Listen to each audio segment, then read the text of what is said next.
Hello, and here we are in Mark's Gospel continuing. And the first story is when they go to Capernaum. And on the way, Jesus says to them, "What are you talking about? What are you arguing?" And they're embarrassed because they were talking about who was the greatest. And Jesus says to them, "You got the wrong end of the stick. Guys, it's not about who's the greatest. It's not about who's the best. The greatest is the servant of all.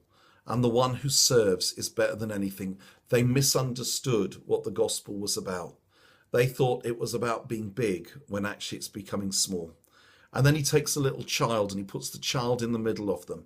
And he says, anyone who causes this child to stumble, anyone who damages this child, it's better for them than that a millstone was put round their neck and they were thrown into the sea.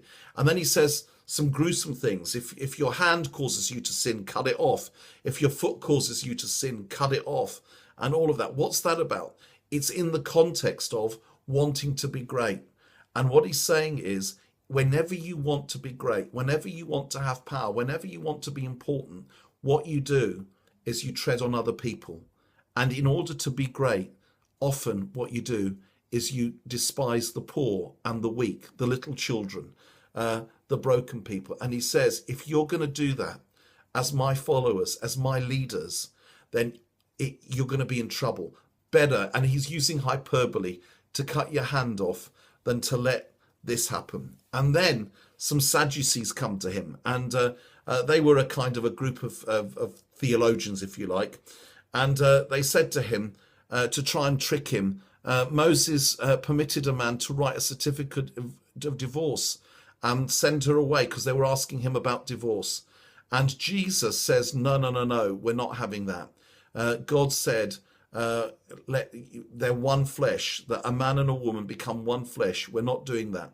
Now, that wasn't harsh. That was actually protecting the woman, because the Sadducees believed that all a man had to do if he didn't like his wife anymore was write her a certificate of divorce and he could be rid of her.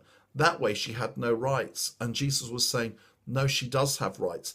It's the same theme all the way through this passage that we've read today. It's about protecting the poor, the broken, the marginalized, the vulnerable, and the weak in society. And the way we do that is by serving them and not trying to lord it over them. See you.